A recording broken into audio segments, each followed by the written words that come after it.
পৃথিবীর সবচেয়ে দীর্ঘ নদী, হাজার বছর ধরে সে বয়ে চলেছে আফ্রিকার বুক চিরে, আর তার তীরে দাঁড়িয়ে আছে এক অদ্ভুত দেশ, ইজিপ্ট।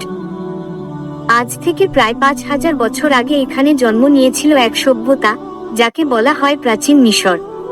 বিশাল মরুভূমি, গরম রোদ, আর মাঝে নীলের শীতল ধারা, সব মিলিয়ে এক জাদুকরী দৃশ্য।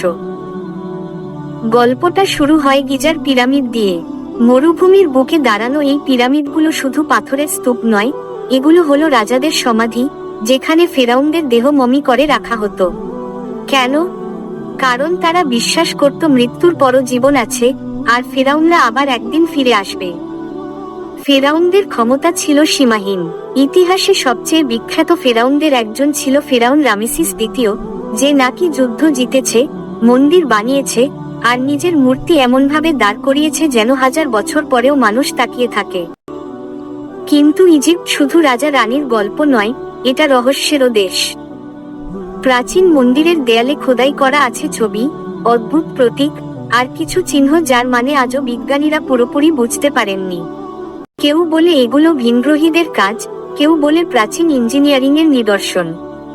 আর আছে নীল নদ, যার পানি ছাড়া এই দেশ এক মুহূর্তও বাঁচতে পারত না। প্রতি বছর নীলের বন্যা এসে জমি উর্বর করত, ফসল দিত, জীবন দিত। কিন্তু ইজিপ্টের গল্পে আছে ধর্মীয় পরিবর্তনের ঘটনাও।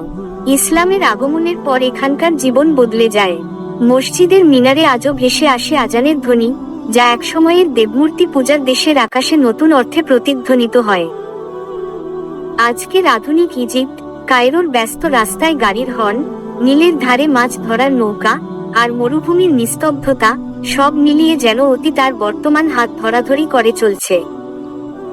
তুমি যদি গিজার পিরামিডের সামনে দাঁড়াও, মনে হবে সময় থেমে গেছে। তুমি যেন শুনতে পাচ্ছ প্রাচীন ফেরাউনদের কণ্ঠ।